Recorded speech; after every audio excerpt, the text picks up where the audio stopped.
I shall resign the presidency effective at noon tomorrow.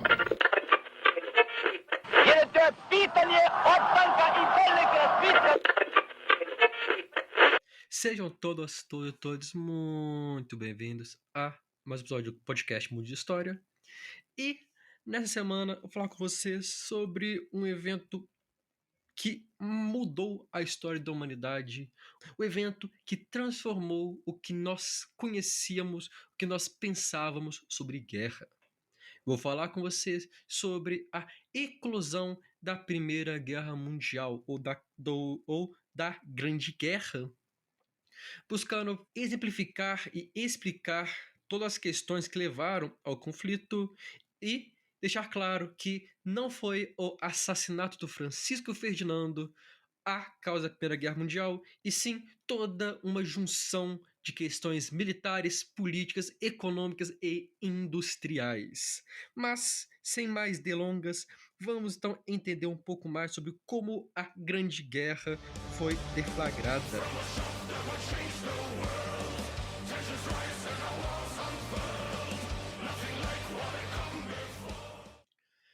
Bom, para nós falarmos da Grande Guerra, primeiro eu tenho que falar sobre o mundo pré-Grande Guerra, da Belle Époque, do momento em que o mundo vivia um período de relativa tranquilidade.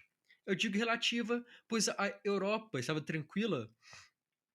Após a formação do Reino da Itália e do Império Alemão, a Europa se encontrava em paz, o mundo estava cada vez mais globalizado, uma série de redes de comércio internacionais surgiam, as comunicações melhoradas, jornais fluindo, a produtividade industrial e do campo alcançando níveis nunca antes vistos, a arte, os artistas também faziam sucesso. O mundo parecia estar em uma época bela, por isso a Belle Époque. Mas lembra que eu falei de uma paz, de uma tranquilidade não total? Porque ao mesmo tempo em que a Europa estava em paz, as próprias nações europeias utilizavam da industrialização e do desenvolvimento de novas tecnologias para criar novos rifles, criar submarinos, armas submarinas como minas, torpedos, novas artilharia, novas metralhadoras.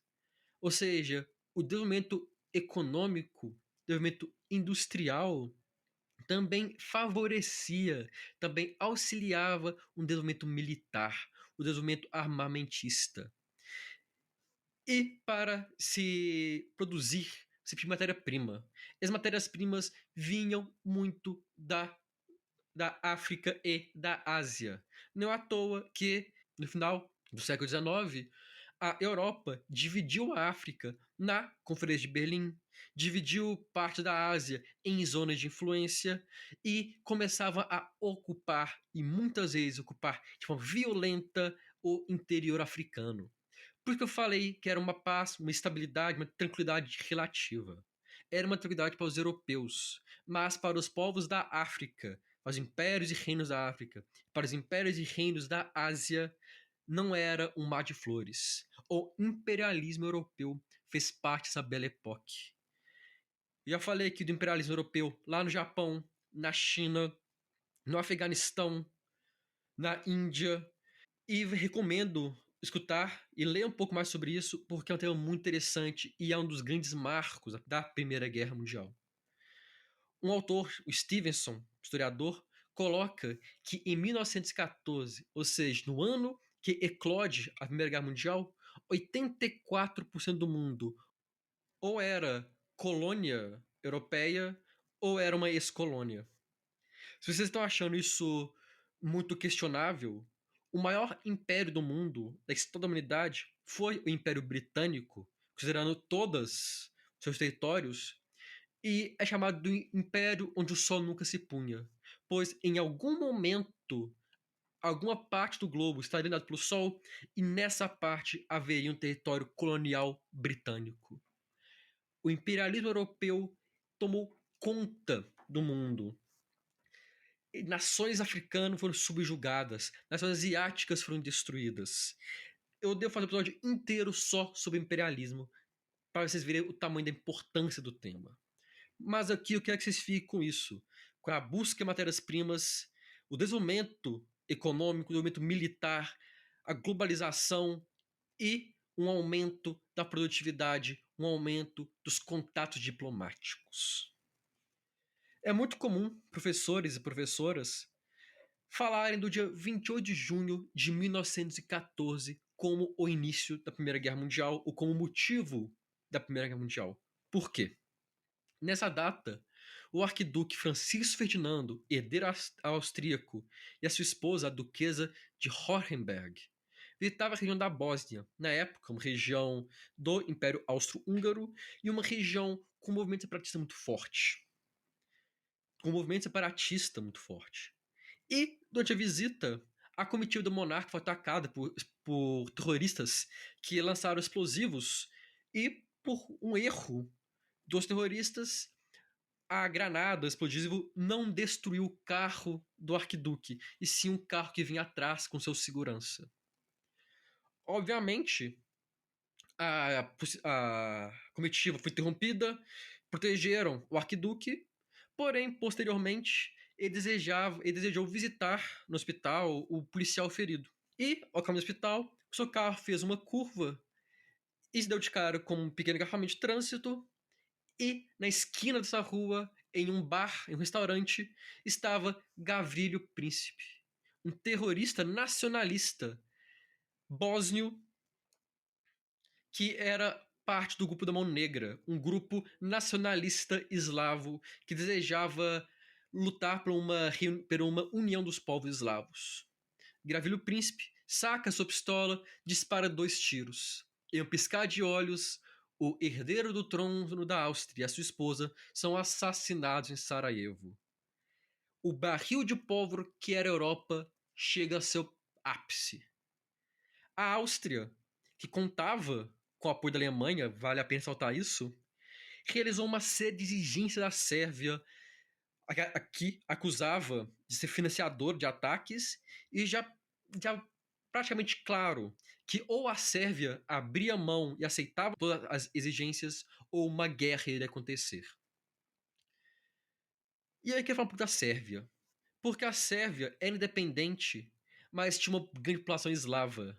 E era conhecida como um país financiador de grupos separatistas. A Sérvia tinha para si o desejo de unir os povos eslavos. Um tempo atrás, no primeiro episódio do podcast, eu falo sobre a Iugoslávia. E a Iugoslávia é justamente isso, o reino dos povos eslavos, que surge pós Primeira Guerra Mundial. E a Sérvia queria isso. Ou seja, a Sérvia era patrocinadora. Então, de certo ponto, as exigências da Áustria tinham sentido. A Áustria exigiu fim de publicações sérvias contrárias à Áustria-Hungria ou contrárias à união da Áustria-Hungria, o fim e a perseguição de organizações nacionalistas, o fim do armamento de organizações nacionalistas terroristas pela Sérvia, o julgamento dos planejadores e executores dos atentados, incluindo o Gavrilo Príncipe. E, mais do que isso, a Áustria exigia poder participar do inquérito, das investigações dos atentados. A Sérvia falou: ok, nós aceitamos todos os itens. Porém, nós só vamos aceitar a participação de nomes apontados pela Áustria na investigação se esses seguirem, primeiro, a Constituição da Sérvia e, segundo, as leis internacionais. A exigência da Sérvia foi a desculpa tão esperada pelo governo da Áustria-Hungria. No dia 28 de julho, o governo Habsburgo rompe relações diplomáticas com a Sérvia e declara guerra contra o pequeno e pobre reino dos Balcãs. Era o início da Primeira Guerra Mundial. Eu destaco aqui parte do discurso do imperador Francisco José da Áustria, que após um longo texto diz que, abre aspas, a Sérvia rejeitou as justas e moderadas demandas do meu governo e recusou aceitar as obrigações, se referindo ao ultimato enviado E continua dizendo: eu devo, portanto, proceder pela força de armas para garantir aquelas promessas indispensáveis que podem assegurar a tranquilidade dos meus estados e uma paz duradoura. Deixando claro que a Áustria estava entrando em guerra contra a Sérvia por conta do ultimato, mas também pela tranquilidade na Áustria. Na prática, como eu vou deixar claro, foi uma desculpa encontrada para tentar expandir o poder político e diplomático do Império Austro-Húngaro. O Stevenson coloca que, abre aspas, a evidência do comportamento sérvio confirma que a Hungria tinha bons motivos para suas exigências rigorosas, mas também mostra que o governo de Belgrado ansiava por uma saída pacífica da crise, enquanto os austríacos queriam usá-la como pretexto para a violência. Fecha aspas. Recentemente, em um podcast, o Dito Verbal, o Felipe disse que toda guerra é evitável, nenhum conflito é inevitável. Belgrado, a Sérvia, queria evitar o conflito. Mas a Áustria, no seu, no seu desejo de expandir seus territórios, expandir seu poder, expandir sua influência nos Balcãs, desejava a guerra. Uma guerra que considerava que seria fácil. Afinal de contas, ele tinha o apoio da Alemanha ao seu lado. Porém, como todos nós sabemos, a invasão da Sérvia geraria um efeito dominó que culminaria em 4 anos de guerra, milhões de mortos e milhões de feridos. Essa é a narrativa muito comum nas salas de aula. E agora eu vou mostrar para vocês o que veio antes disso e por que nós temos que falar dos antecedentes da Grande Guerra para explicar como esse conflito surgiu e os seus e por que ele teve esse impacto tão grande.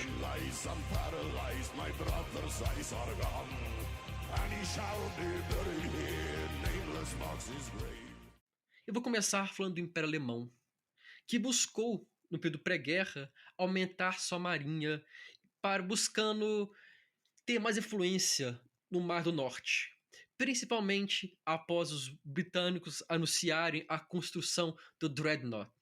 Na época, o navio de guerra top de linha, era o top do top do top. E a Alemanha não queria ficar para trás. Ela sabia que não conseguiria enfrentar o ar de frente com a marinha britânica em quantidade. Mas ela também sabia que conseguiria criar uma marinha forte o suficiente para ter um poderio local no Mar do Norte. Aquele mar que fica ali na atual Alemanha, Dinamarca, Suécia, Finlândia. O Reino Unido, sabendo disso, aumentou ainda mais a produção de navios pesados. Ao mesmo tempo que as marinhas se fortaleciam, os exércitos também ganhavam mais homens. A própria Alemanha foi exemplo disso, focando a partir de 1912 em aumentar o seu contingente para garantir que os seus vizinhos, principalmente a França e a Rússia, mas na época, principalmente a França, não iriam atuar, não iriam agir contra a Alemanha. Ao mesmo tempo que as potências se fortaleciam militarmente, elas também buscavam se fortalecer diplomática e politicamente. Blocos diplomáticos se formaram. De um lado, um bloco Rússia e França, aliados históricos. Do outro lado, o bloco Alemanha, o Império Alemão e Império Austro-Húngaro. Isso vai tratar que a Alemanha garantia à Áustria que caso o Império Austro-Húngaro invadisse a Sérvia e houvesse uma intervenção russa nessa invasão, a Alemanha estaria do lado da Áustria-Hungria. Da mesma forma, a França constantemente confirmava, no período pré-guerra, que estaria do lado da Rússia em caso de um conflito contra a Alemanha e contra a Áustria-Hungria. As disputas políticas não ficavam, inclusive, apenas na Europa. Afinal de contas, os países também disputavam zonas de influência e colônias na África e na Ásia.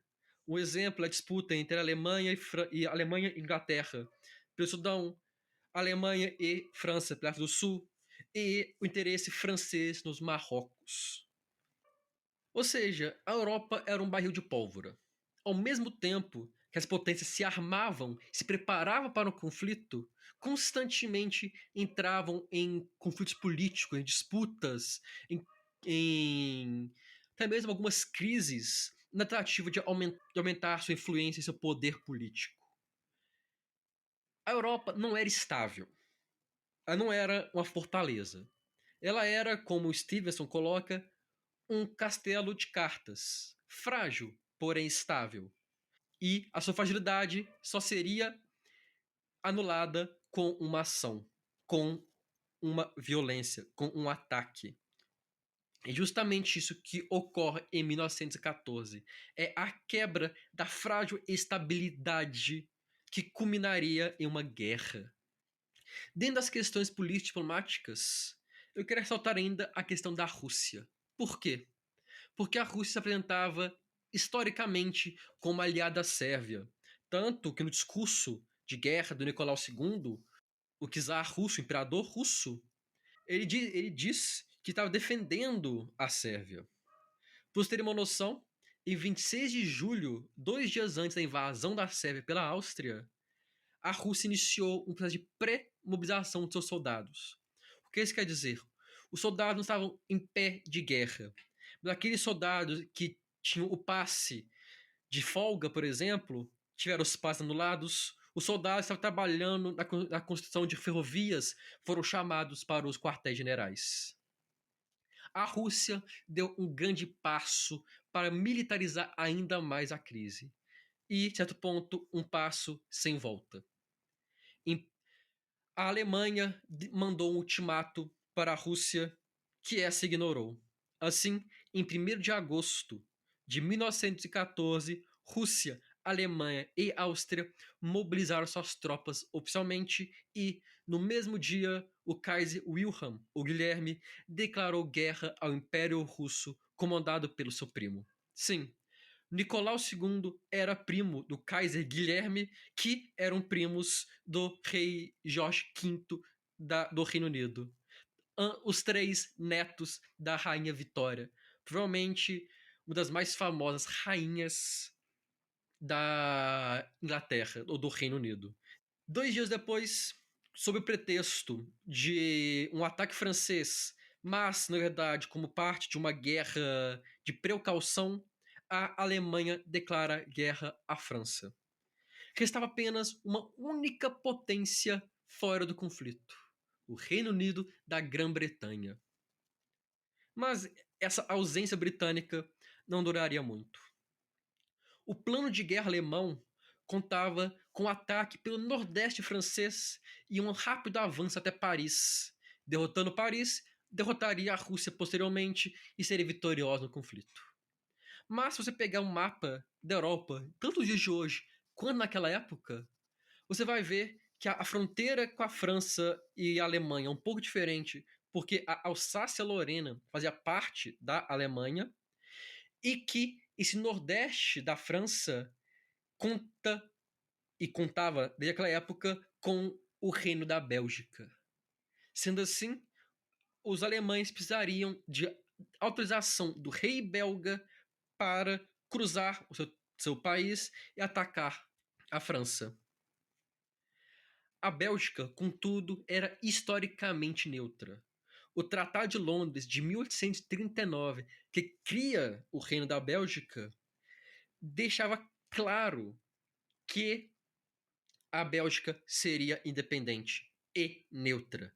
Tratado esse assinado inclusive pela Confederação Germânica, o certo ponto, o antecessor do Império Alemão. O Kaiser Wilhelm, ou Guilherme, como preferirem, chega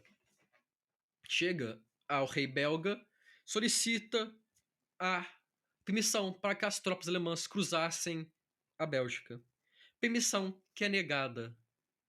Com a negativa do governo, a Alemanha deu início a uma invasão em larga escala do país vizinho. Sob o argumento de proteger a neutralidade belga, o Reino Unido declara guerra à Alemanha. Mas vale ressaltar que a Bélgica era uma posição estratégica. Ocupando a Bélgica, a Alemanha estaria de frente para a Inglaterra, podendo facilmente atacar a Marinha Britânica e até mesmo territórios britânicos. Vale lembrar que a Primeira Guerra Mundial foi a primeira guerra onde aviões e zeppelins foram utilizados em larga escala como armamento, como equipamento de guerra. Ou seja, com a desculpa de defender a neutralidade belga, somada à necessidade de proteger o seu bem-estar, o Reino Unido entra em guerra. No dia 4 de agosto, o Reino Unido declara guerra à Alemanha, tornando, que começou com conflitos nos Balcãs, um conflito em todos os continentes do mundo. O Ministério do Exterior britânico, após a negativa belga e invasão do país, anunciou que, abre aspas, o governo de Sua Majestade notificou formalmente o governo alemão que o estado de guerra existe entre os dois países a partir das 11 horas da manhã de hoje. Os ânimos estavam no topo. Parte da elite e grande parte da população como todo da Europa estava feliz com a guerra para mostrar sua nacionalidade, para mostrar que seu país era o maioral. A França querendo vingança contra a Alemanha querendo se consolidar como uma maior potência na Europa continental, os britânicos querendo se manter como potência. A Grande Guerra teve início.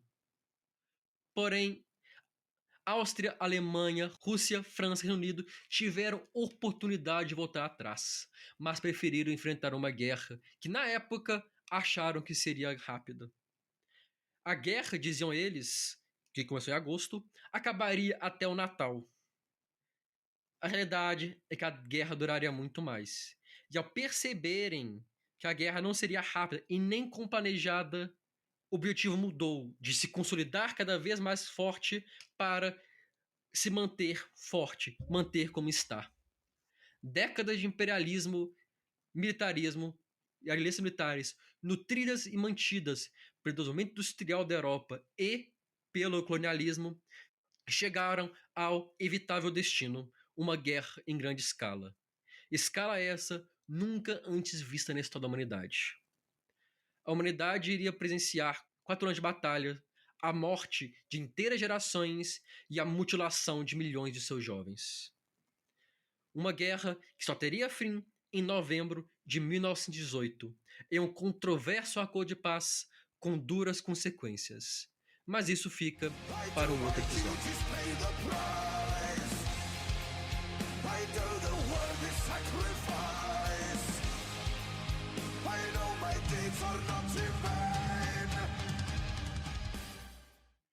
Eu agradeço a todo mundo que escutou para estar aqui. Convido todos vocês a nos seguirem nas nossas redes sociais, Instagram, Twitter e Facebook, nas páginas @Mundinho de História.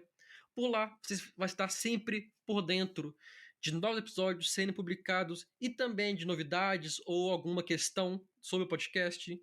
No nosso Instagram, você encontra ainda o link do nosso Pix e nosso Catarse para você que tem condições e interesse financiar o podcast com valor único ou um valor mensal para ajudar a manter o podcast no ar. Mas você também nos ajuda e muito compartilhando esse e outros episódios com seus colegas, familiares, amigos, amigas, parentes ou qualquer um que você acha que pode gostar desse tema ou de história como um todo. No mais, muito obrigado a todo mundo que está aqui. Espero ter gostado. Espero ter achado o episódio interessante. Vejo todos vocês na próxima semana. Grande abraço e até lá.